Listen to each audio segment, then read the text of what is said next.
பிரியமானவர்களே, இயேசு கிறிஸ்துவின் நாமத்தில் உங்களை எல்லாம் வாழ்த்தி இந்த ஜெபத்திற்கு அன்போடு வரவேற்கிறேன். உங்கள் குடும்ப ஆசீர்வாத ஜெபம் இல்லை, ஆண்டவர் உங்கள் குடும்பத்தை எவ்வளோ நேசிக்கிறார்ல, அதனால தான் உங்கள் குடும்பத்தோடு சேர்ந்து ஜெபிக்க எனக்கு ஒரு வாய்ப்பு தந்திருக்கிறார்.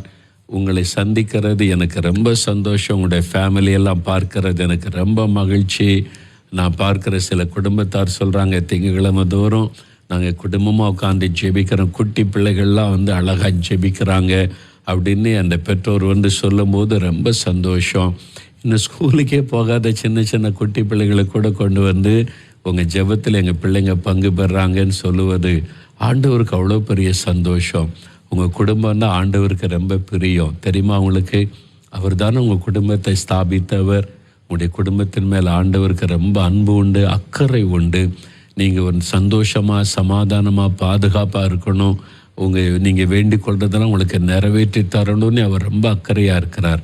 ஆனால் நம்ம தான் மிஸ்டேக் பண்ணுறோம். நம்ம அவரை தேடுறதில்லை, விசுவாசிக்கிறதில்லை, ஜெபிக்கிறதில்லை. நம்முடைய மிஸ்டேக்னால தான் நிறைய ஆசீர்வாதத்தை இழந்து போகிறோம். நம்ம சரியாக இருந்தால் ஆண்டவர் நம்மை பூரணமாக ஆசீர்வதிப்பார். சரியா? தேவன் சர்வ வல்லவர். அது சொல்லும் போதே ஒரு பெரிய சந்தோஷம் இல்லை? சாவை வென்றவர், இந்த உலகத்தில் மரணத்தை வென்ற ஒரே ஒருவர் நம்முடைய இரட்சகர் இயேசு தான். மரித்த உயிரோடு இருக்கிறவர். அவரை தொழுது கொள்வது எவ்வளோ பெரிய பாக்கியம் இல்லை? சரி, குடும்பமாக நீங்கள் இந்த நாளில் ஆண்டோடைய பாத்தில் பைபிள் எடுத்துக்கொள்ளுங்க. இன்றைக்கி பைபிளில் இந்த ஒரே ஒரு வசனத்திலிருந்து ஒரே ஒரு வசனம்தான். நீங்கள் ஆதியாகமம் 24 அதிகாரம் 67 வசனம் எடுத்துக்கொள்ளுங்க. அந்த வசனத்திலிருந்து குடும்பம் காரியமாக சில காரியம் தியானிக்க போகிறோம். ஈசாக்கு ரெபேக்காள் அந்த குடும்பத்தை பற்றி கடந்த வாரமாக நம்ம தியானிச்சோம்ல. ஒரு கணவன் மனைவி ஃபேமிலி, இனிமேல் அவருடைய பிள்ளைகளை பற்றியும் வரும். அவங்களுக்கு 2 பிள்ளைகள், அதை பற்றியும் நம்ம தியானிப்போம் ஒவ்வொரு நாளும். இன்றைக்கு ஆதியாகமம் 24:67 வசனம் எடுத்துக்கொள்ளுங்க. அப்பொழுது ஈசாக்கு ரெபேக்காளை தன் தாய் சாராளுடைய கூடாரத்திற்கு அழைத்து கொண்டு போய் அவளை தனக்கு மனைவியாக்கி கொண்டு அவளை நேசித்தான். ஈசாக்கு தன் தாய்க்காக கொண்டிருந்த துக்கம் நீங்கி ஆறுதல் அடைந்தான். ரொம்ப அருமையான ஒரு வார்த்தை சொல்லப்படுது. ரெபேக்காள் ஈசாக்குக்காக தெரிந்து கொள்ளப்பட்ட மனையாட்டி. அவள் ஆண்டவர் தெரிந்தெடுத்து கொடுத்ததுனால தூர தேசத்திலிருந்து தன் கணவனோடு வாழ அவள் வருகிறாள். ஈசாக்கு அவளை பார்த்த உடனே அவளை நேசித்தான். பாருங்களேன், திருமணமாகி நேசித்தான் என்று நாம் பார்க்கிறோம். சிலர் நேசித்து திருமணம் செய்து கொள்ளுவாங்க. இப்போ யாக்கோபுடைய வாழ்க்கையில் அதை பார்க்குறோம். நான் ஈசாக்கு திருமணமாகி தன் மனைவியை நேசித்தான் என்று எழுதப்பட்டிருக்கிறார். பாருங்கள், அவளை தன் மனைவியாக்கி கொண்டு அவளை நேசித்தான். ஒரு கணவன் மனைவியை நேசிக்கணும். பாருங்கள், ஈசாக்கு தன் மனைவியை நேசித்தான் என்று எழுதப்பட்டிருக்கிறார். பைபிளில் திரும்ப திரும்ப சொல்லப்படுகிற கணவன் மனைவிக்கென்று சொல்லப்படுகிற ஆலோசனையில் ரொம்ப முக்கியமான ஒரு காரியம் சொல்லப்படுகிறது. கொலோசியர் 3 அதிகாரம் 19 வசனத்தை வாசிக்கும் போது, புருஷர்களே உங்கள் மனைவிகளில் அன்பு கூறுங்கள், அவர்களை கசந்து கொள்ளாதிருங்கள் என்று சொல்லப்படுகிறார். சில புருஷர்மார்கள் மனைவியை கசந்து கொள்ளுவார். சில மனைவிமாருடைய சுபாவம் உங்களை மாதிரி இருக்காது. நீங்கள் அமைதியாக இருப்பீங்க, மனைவி கொஞ்சம் வாய் பேசுகிறவங்களாக இருக்கலாம். நீங்கள் எதிர்பார்த்தபடி உங்களுடைய மனைவியினுடைய சுபாவம் குணம் அமையாமல் இருக்கலாம். அதனால நீங்கள் கசந்து கொண்டு வெறுப்பை காண்பித்து கொண்டு இருக்கக்கூடாது. உங்கள் மனைவி எப்படிப்பட்ட சுபாவத்தோடு வந்தாங்களோ அப்படியே ஏற்றுக்கொள்ளணும். ஓகே, என் மனைவியுடைய சுபாவம் கொஞ்சம் வித்தியாசம், அவ்வளோதான் அப்படின்னு சொல்லி நேசிக்க வேண்டும். அதற்காக அவங்களை கசந்து கொண்டு ஒரு வெறுப்பை உள்ளத்திலே உண்டாக்கி கொள்ளக்கூடாது. நான் எதிர்பார்த்தபடி என் மனைவி இல்லைன்னு சொல்லி வெறுத்து விடக்கூடாது. தேவன் உங்களுக்கு மனைவியாய் தந்திருக்கிறார். அதனால் எல்லா மனுஷரும் ஒரே மாதிரி இருக்க மாட்டாங்க. நம்ம கையில் இருக்கிற 5 விரலும் ஒன்றை போல் இருக்குதா? அதனால் எதையுமே நம்ம வெறுப்பதில்லை. அதே மாதிரி மனுஷனுக்கு மனுஷன் சுபாவங்கள் வேறுபடும். எல்லா மனிதரும் ஒரே குணமும் ஒரே சுபாவம் உள்ளவர்களாய் தேவன் படைக்கவில்லை. அவங்களுக்கு ஆண்டவர் சுய விருப்பத்தை ஆண்டவர் தந்திருக்கிறார். அதில் ஒருத்தருக்கு ஒருத்தர் வேறுபடும். அதனால மனைவியினிடத்தில் அன்பு கூறுங்கள் என்று தான் வேதம் சொல்லுகிறாரு. இல்லை, எபேசியர் 5 அதிகாரத்தை நீங்கள் வாசிக்கும்போது, எபேசியர் 5 அதிகாரம் 25ஆம் வசனத்தில் புருஷர்களே உங்கள் மனைவிகளில் அன்பு கூறுங்கள் அப்படி சொல்லிட்டு 33ஆம் வசனத்தில் பாருங்கள், எபேசியர் 5:33 எப்படியும் உங்களிலும் அவனவன் தன்னிடத்தில் அன்பு கூறுவதைப் போல தன் மனைவியினிடத்திலும் அன்பு கூற கடவன். மனைவியும் புருஷனிடத்தில் பயபக்தியாக இருக்க கடவுள். 2 பேருக்குமே வசனம் ஆலோசனை கொடுக்கிறாரு. புருஷர்கள் தன்னை நேசிக்கிறதை போல மனைவியை நேசிக்கணுமா? நீங்கள் மனைவியை நேசிக்கிறேன்னு சொல்கிறீங்க, ஆனால் உங்களை போல நேசிக்கிறீங்களா? உங்கள்கிட்ட எவ்வளோ குறை இருந்தால் கூட உங்களை நேசிக்கிறீங்க. ஆனால் மனைவிகிட்ட ஒரு சின்ன குறை இருந்து அதையே பெருசுப்படுத்தி பேசி பேசி பேசி குடும்பத்துக்குள்ளே சண்டை, சமாதானம் பாதிக்கப்பட்டு நீ இப்படிப்பட்டவன், நீ இப்படி தான் அப்படிலாம் பேசி உங்ககிட்ட எவ்வளோ குறை இருக்குன்னு உங்களுக்கு தெரிந்தாலும் உங்களை நீங்கள் நேசிக்கிறீங்க. ஆண்டவர் உங்களை நேசிக்கணும்னு எதிர்பார்க்குறீங்க. அதனால் குறையில்லாத மனுஷன் கிடையாது. ஆனால் மனைவியினிடத்தில் அன்பு கூறணும், கசந்து கொள்ளக்கூடாது என்று வேதம் சொல்லுது. ஆனால் சில குடும்பத்தில் மனைவிமார்கள் புருஷனிடத்தில் அன்பை எல்லாருமே எதிர்பார்ப்பாங்க, உண்மைதான். ஆனால் புருஷனுடைய அன்பை விளங்கி கொள்ளுவதில்லை.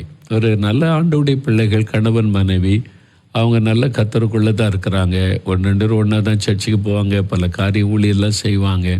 ஆனால் அந்த பிரதர் கொஞ்சம் அமைதியாக இருக்கிறவங்க, அந்த சகோதரர் அமைதியாக இருக்கிறவங்க, அவங்க இப்போ அமைதியாக இருப்பாங்க, பொறுமையாக இருப்பாங்க, மனைவிக்கு வேண்டிய எல்லாமே செய்வாங்க. மனைவியோட எதிர்பார்ப்புன்னா இவங்க கொஞ்சம் கலகலப்பாக இருக்கணும், நம்ம கூட சேர்ந்து அப்படி பேசணும் இப்படி பேசணும். அது அவங்களுடைய சுபாவாரு.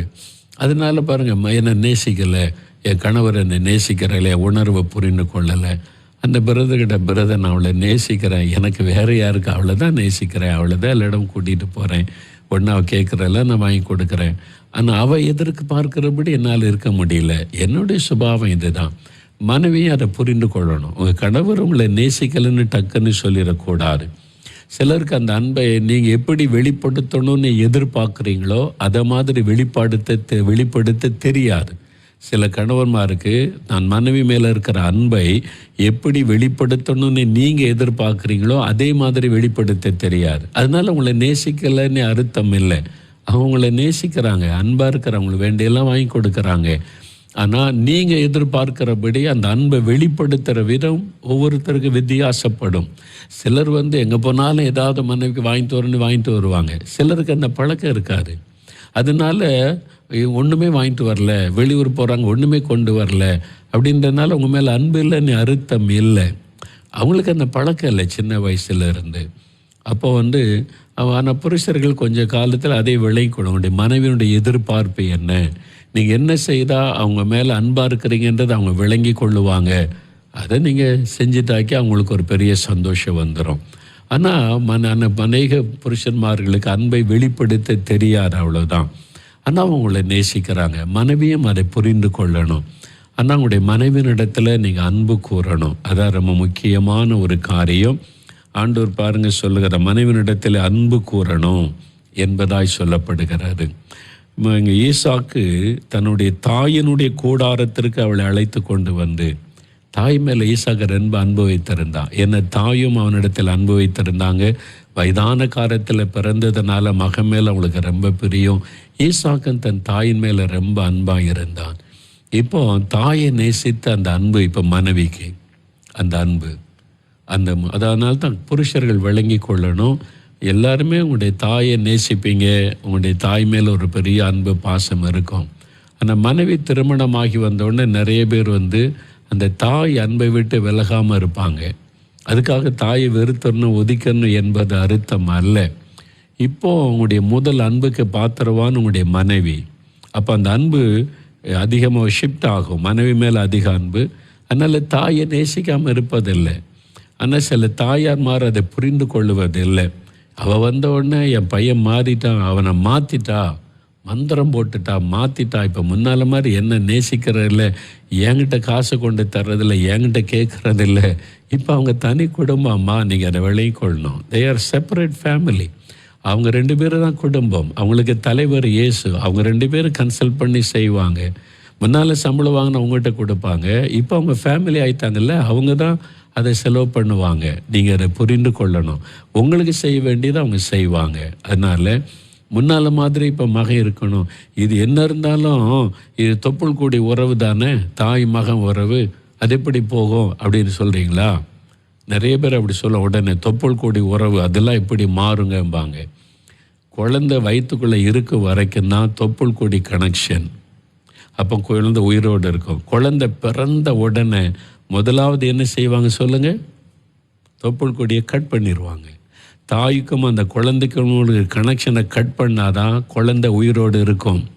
இல்லை இது தொப்புள் கொடி உறவு என் தொப்புள் அறுக்காதுங்கன்னு நீங்கள் இருந்தீங்கன்னா உங்கள் உயிருக்கு ஆபத்து, குழந்தை உயிருக்கு ஆபத்து. முதல்ல தொப்புள் கொடியை கட் பண்ணிடுவாங்க. அப்போ தான் தாயும் பிழைச்சிருக்க முடியும், குழந்தையும் பிழைச்சிருக்க முடியும். அதான் உண்மை. திருமணமான உடனே இந்த உறவில் ஒரு கட்டு வரும். ஆண்டவர் கட் பண்ணுவார். அப்போ தான் நீங்களும் நல்லா இருப்பீங்க, உங்கள் மகன் வாழ்க்கையும் நல்லா இருக்கும். இல்லை எங்கள் உறவு, நாங்கள் தொப்புள் கொடி உறவு, நான் கனெக்ஷனை விட மாட்டேன்னு மகனை கண்ட்ரோல் பண்ணி இழுத்து வச்சிங்க, நீங்களும் பாதிக்கப்படுவீங்க, உன் பிள்ளைகளுடைய வாழ்க்கையும் பாதிக்கப்படும். நல்லா பெற்றோர் விளங்கி கொள்ளுங்க. அதனால் இங்கே பாருங்கள், தாய் இருந்த இடத்துல கொண்டு வந்து மனைவியை வைத்து மனைவியை நேசித்தான். பார்த்தீங்களா? அப்போ இப்போ தாய் ஸ்தானத்தில் வருவது மனைவி. இப்போ தாய் நீங்கள் இடையில உள்ள நுழைஞ்சிடக்கூடாது. நீங்கள் தூரத்தில் இருந்து அவங்களுக்காக ஜெபம் பண்ணுங்க. பிள்ளைகள் நல்லா இருக்கட்டும், ஆசீர்வாதமாக இருக்கட்டும், நல்லா இருங்க. நீங்கள் 2 பேரும் ஜெபம் பண்ணுங்க, முடிவெடுங்க, போங்க, வெளியில் போங்க, சந்தோஷமாக வாங்க. என்கிட்ட கேட்கறது ஒன்று காரியம் இல்லைன்னா நீங்கள் பெற்றோருக்கு சொல்லிட்டு போகணும். அவங்களுக்கு ஒரு மரியாதை கொடுக்கணும். தாய் தகப்பன் அவங்கள கனப்படுத்தணும். அவங்களுக்கு மரியாதை இல்லாமல் நடந்துடக்கூடாது. சரியா? இப்போது நல்ல ஒரு குடும்ப சாட்சி பார்த்தீங்களா?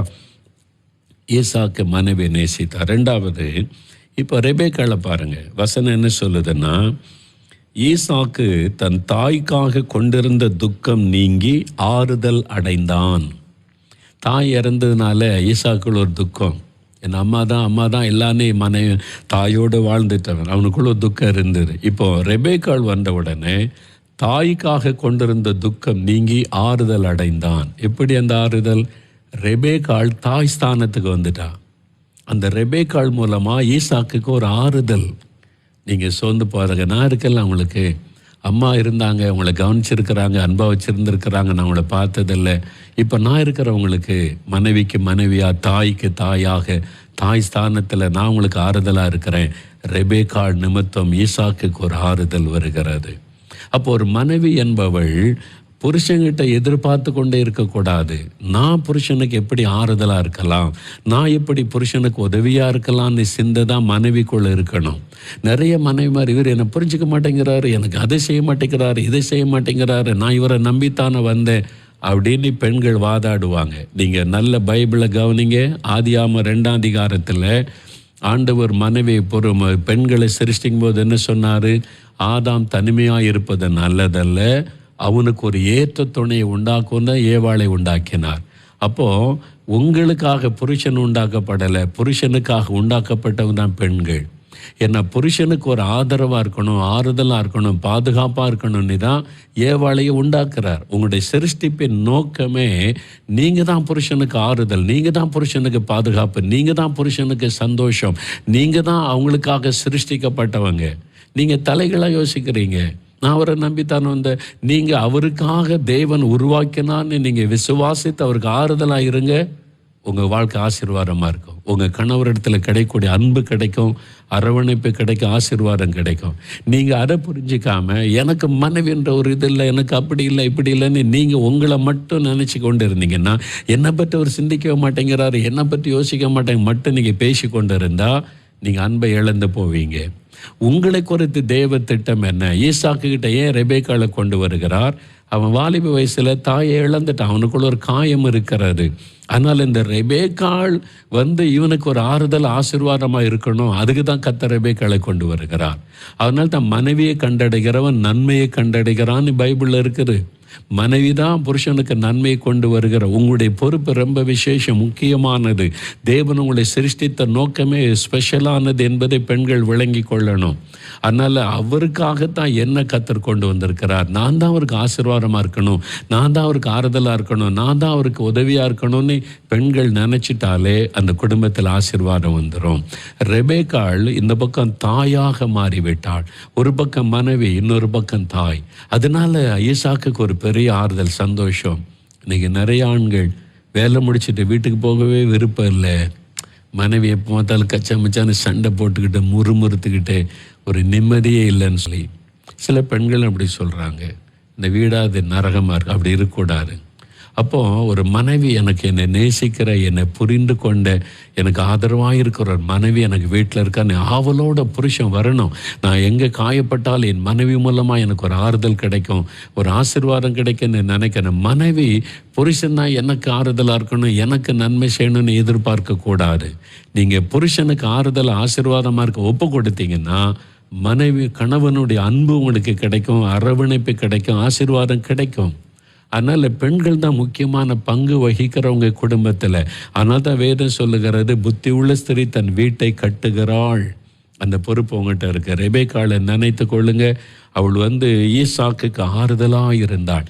நீங்கள் உங்கள் கணவருக்கு ஆறுதலாக இருக்கீங்களா, உபத்திரவமாக இருக்கீங்களா? உங்கள் கணவருக்கு நீங்கள் ஒரு உதவியாக இருக்கிறீங்களா அல்லது உபத்திரவத்தை கொடுக்குறவங்களா இருக்கீங்களா? யோசித்து பாருங்க. அவங்களுக்கு ஒரு ஆறுதலாக இருங்க, அவங்கள சந்தோஷப்படுத்துங்க. சரி, இது என்னங்க செய்யணும், உங்களுக்கு என்ன வேணும், நான் ஹெல்ப் பண்ணுறேங்க உங்களுக்கு. அப்படி இல்லை, நான் ஒருத்திலேயே கடந்து கஷ்டப்படுறேன், நானே அதை பண்ணுறேன் இதை பண்ணுறேன், இவர் சும்மா உட்காந்து டிவி பார்க்காரு, பத்திரிக்கை வாசிக்கிறாரு, இவருக்கு என்ன, முறுமுறுக்காதுங்க. அவங்களுக்காகத்தான் உங்களை கர்த்தர் கொண்டு வந்திருக்கிறார். அதை அப்போ தேவன் உங்கள் மேலே எவ்வளோ நம்பிக்கை வச்சுருக்கா தெரியுமா? அது உங்களுக்கு தேவன் கொடுத்திருக்கிற ஒரு பெரிய ஒரு மரியாதை, ஒரு மதிப்பு. அதை மறந்துடாதங்க, அதை தப்பாக புரிந்து கொள்ளாதங்க. உலக மக்களை போல் யோசிக்காதங்க. உலக மக்கள் வேறு மாதிரி திங்க் பண்ணுவாங்க. நாங்கள்லாம் ஒன்றாக்கும் சமமாக்கும், எனக்கு அப்படி இல்லை இப்படி இல்லை, பெண் உரிமைன்னு போராடுவாங்க. உங்களுக்கு எல்லா உரிமையும் உண்டு, கர்த்தர் தந்திருக்கிறார். நீங்கள் தான் உங்களுடைய குடும்பத்து கணவருக்கு எல்லாமே. அதனால் உங்களை கர்த்தர் உங்களுடைய கணவருக்கு ஆசீர்வாதமாக பாதுகாப்பாக தேவன் சிருஷ்டித்திருக்கிறார். அதை மறந்துடாதங்க. அதுக்கு உங்களை ஒப்பு கொடுத்து கொள்ளுங்க, சரியா? இப்போ 2 பேருக்குமே பொறுப்பு இருக்குது. ஒரு கணவன் மனைவிடத்தில் அன்பு கூறணும், மனைவி புருஷனுக்கு ஒரு ஆறுதலாக ஆசீர்வாதமாக இருக்கணும். ஜெபிக்கலாமா? ஆண்டவரே, எங்கள் குடும்பம் ஈசாக்கு ரெபேக்காள் குடும்பத்தை மாதிரி நாங்கள் ஒருவருக்கு ஒருவர் ஆறுதலாக ஆசீர்வாதமாக இருக்கணும். நான் என் மனைவியை முழு இருதயத்தோடு நேசிக்கணும் ஆண்டவரேன்னு சொல்லுங்கள். என் மனைவியை நான் காயப்படுத்திடக்கூடாது, கசந்து கொள்ளக்கூடாது, வெறுத்துடக்கூடாது, நேசிக்கிற அன்பை தாங்கும். ஆண்டவரே, என் கணவருக்கு நான் ஒரு பாரமாக இருக்கக்கூடாது, பிரச்சனையாக இருக்கக்கூடாது, நான் ஒரு ஆறுதலாக இருக்கணும், அவங்களுக்கு ஒரு ஆசீர்வாதமாக இருக்கணும், ஒரு ஹெல்ப்பராக துணையாளராக நான் இருக்கணும், ஏற்ற துணையாக இருக்கணும். அதுக்கு தானே என்னை உண்டாக்குனீங்க, என் தவறை மன்னிச்சிருங்கன்னு ஆண்டவரிடத்தில் சொல்லுங்கள். உங்கள் குடும்பம் குட்டி மோட்சமாக மாறிடும். 2 பேருமே உங்களை வசனத்துக்கு அர்ப்பணித்து கொண்டா மகிழ்ச்சியாக மாறிடும். நாம் இப்போ ஜெபிக்க போகிறோம். உங்களுடைய குடும்பம் மகிழ்ச்சியாக மாறணும். தகப்பனே, இந்த குடும்பத்திற்காக ஸ்தோத்திரப்பா. நீர் நேசிக்கிற குடும்பம் இவங்க உங்கள் பிள்ளைங்கப்பா. ஈசாக்கு ரெபேக்காளை போல் அவங்களை ஆசீர்வதிங்க ஆண்டவரே. அந்த புருஷன் தன் மனைவியை நேசிக்க அன்பு காட்ட உதவி செய்யும். அந்த முழு இருதயத்தோடு நேசித்து அவங்க சந்தோஷமாய் வாழ உதவி செய்யும். கசந்து கொள்ளாதபடி ஒரு மனதை பாதிக்கிற விஷயங்கள் மாறட்டும். முறுமுறுப்புகளை கொண்டு வருகிற ஆவிகள் விலகட்டும். கணவன் மனைவிக்குள்ளே பிரச்சனை உண்டாக்கி அவங்களுடைய சமாதானத்தை கெடுக்க நினைக்கிற மனுஷீக வல்லமைகளும் சாத்தானுடைய திட்டங்களை நான் கடிந்து கொள்ளுகிறேன் இயேசுவின் நாமத்தில். இந்த வீட்டுக்குள்ள தேவ சமாதான பிள்ளைகளுக்குள்ள இருக்கட்டப்பா. ஆண்டவரே, மனைவி புருஷனுக்கு ஒரு ஆறுதலாய், ஒரு துணையாய், ஒரு ஆசீர்வாதமாய், பாதுகாப்பாய் இருக்கும்படி மனைவி ஆசீர்வதித்து பயன்படுத்துங்க. இந்த குடும்பமே சந்தோஷமான குடும்பமாக இருக்கணும். கணவன் மனைவி பெற்றோர் பிள்ளைகளாய் மகிழ்ந்திருக்க செய்யுங்க. அதை பாதிக்கிற சாத்தானுடைய திட்டங்கள் எல்லாம் ஒளிந்து போகட்டும். உம்முடைய பிரசன்னமும் பாதுகாப்பு குடும்பத்தில் இருக்கட்டும். ஜெபிக்கிற குடும்பமாய், துதிக்கிற குடும்பமாய், மகிழ்ந்திருக்கிற குடும்பமாய், எப்போதும் சந்தோஷம் இந்த வீட்டுக்குள்ளே காணப்படட்டும். இந்த சந்தோஷத்தை பாதிக்கிற சத்துருடைய கிரியைகள் நுழையாதபடி வேலி அடைத்து காத்துக்கொள்ளும். சாத்தானுடைய தந்திரங்கள் அழியட்டும். ஒரு மனதை கெடுக்கிற ஆவிகள் விலகட்டும். உடைய பாதுகாப்பு குடும்பத்தின் மேல இருக்கட்டும். எந்த தீமைகளும் கொள்ளை நோய்களும் பாதிப்புகளும் அணுகாதபடி காத்துக்கொள்ளும். எந்த நஷ்டங்களும் இழப்புகளும் விபத்துகளும் ஏற்படாதபடி பாதுகாத்து கொள்ளும். தகப்பனை, குழந்தைகளை ஆசீர்வதி. குழந்தை இல்லாத குடும்பத்தில் குழந்தை செல்வத்தை அருளி ஆசீர்வதித்து மகிழ பண்ணும். அவங்க தெருவில் இருக்கிற எல்லா குடும்பத்திலும் இந்த சந்தோஷம் உண்டாயிருக்கும்படி இயேசுவை ரட்சியும். குடும்பங்களை சந்தியும் மாற்றும். சபையில் எழுப்புதல் வரட்டும். எங்கள் சபைக்குள் ஆவியானவர் ஊற்றப்பட்ட எங்கள் சபையில் இருக்கிற குடும்பங்கள் எல்லாம் ஈசாக்கு ரெபேக்கா ரேபக்காளை போல சாட்சியின் குடும்பங்களாய் மாறட்டும் என்று நாங்கள் ஜெபிக்கிறோம். எங்கள் தேசத்தில் இருக்கிற எல்லா குடும்பத்தில் ஆவியானவர் ஊற்றப்படட்டும். சமாதானமும் மகிழ்ச்சியும் ஆசீர்வாதம் வரட்டும். எல்லா குடும்பங்களும் ரட்சிக்கப்பட்டு இயேசு கொடுக்கிற சமாதான ரட்சிப்பின் மகிழ்ச்சி உண்டாக நாங்கள் ஜெபிக்கிறோம். குடும்பங்களை பாழாக்குகிற சாத்தானுடைய வல்லமை அழியட்டும். குடி பழக்கங்கள் ஒழியட்டும். மதுபான கடைகள் மூடப்படட்டும். ஆண்டவரை மதுபானம் இல்லாத ஒரு தமிழ்நாடாக மாற்றி தாரும். உம்முடைய இரத்தத்துக்கள் ஒப்பு கொடுக்கிறோம்ப்பா. எங்களை ஆளுகிற தலைவர்கள் மதுபான கடை மூடுகிற இருதயத்தை தாரும். ஆண்டவரே அவங்களுக்கு நல்ல ஆலோசனைகளை தாரும். ஆண்டவரே நீங்கள் அவங்களை ஆளுகை செய்த நடத்துடைய முதல்வர், பிரதமர் எல்லாருக்காக ஜெபிக்கிறோம். அப்படியே கர்த்தர் செய்கிறதற்காய் நன்றி. இந்த வாரத்தில் எங்களுடைய குடும்பத்தின் தேவைகளை சந்தியும். எங்களுடைய பிஸ்னஸை ஆசீர்வதியும், வேலை ஆசீர்வதியும், பிள்ளைகளை ஆசீர்வதியும், குடும்ப தேவைகளை சந்தியும். இந்த பண பிரச்சனைகளை மாற்றும். இந்த வாரத்தில் இந்த தேவைகளை சந்தித்து அற்புதம் செய்யும். தடைகளை மாற்றி காரியத்தை வாய்க்க பண்ணும். இயேசு கிறிஸ்துவின் நாமத்தில் ஆசீர்வதிக்கிறீர். அற்புதங்களை காண போகிறதற்காய் ஸ்தோத்திரம், ஸ்தோத்திரம். இயேசு கிறிஸ்துவின் நாமத்தில் ஜெபிக்கிறோம் பிதாவே. ஆமேன், ஆமேன். என் ஆத்துமாவே கர்த்தரை சோஸ்தரி, என் முழு உள்ளமே அவருடைய பரிசுத்தமுள்ள நாமத்தை சோஸ்தரி. என் ஆத்துமாவே கர்த்தரை சோஸ்தரி, அவர் செய்த சகல உபகாரங்களை மறவாதே. ஆமேன், ஆமேன். பிரியமானவர்களே, ஆண்டவர் ஜெபத்தை கேட்டார். இந்த வாரம் நீங்கள் ஜெபித்த காரியத்தில் அற்புதம் நடக்கும். சமீபத்தில் என்னை சந்திக்க வந்த ஒரு சகோதரர் சொன்னார், நோட்டு புஸ்தகத்தோடு வந்தார். என்ன நீங்கள் என்னை கடனெல்லாம் எழுதி வச்சு ஜெபிக்க சொன்னீங்க. நான் எழுதி ஜெபம் பண்ண பாருங்கள், பாதிக்கு மேலே அடைச்சி முடிச்சுட்டு ரொம்ப ஃப்ரீயாக இருக்கிறேன், சந்தோஷமாக இருக்குதுன்னு. அதனால தான் ஜெப குறிப்பை எழுதி வைத்து ஜெபிக்கணும். உங்கள் வீட்டில் என்னென்ன தேவை இருக்குது, என்னென்ன காரியம் எழுதி வச்சு பைபிளுக்குள்ளே வைத்துக்கொள்ளணும். டெய்லி அதை வச்சு குடும்ப ஜெபத்தில் ஜெபிச்சுட்டு கர்த்தர் பதில் கொடுத்த உடனே டிக் பண்ணி பிரைஸ் எல்லாம்னு எழுதி வைத்து கொள்ளணும். இந்த பழக்கம் இருந்ததுன்னா நீங்கள் ஆசீர்வாதத்தை பெற்றுக்கொள்ளுவீங்க. சரியா? கர்த்தருடைய ஆசீர்வாதம் உங்களோடு இருக்கட்டும்.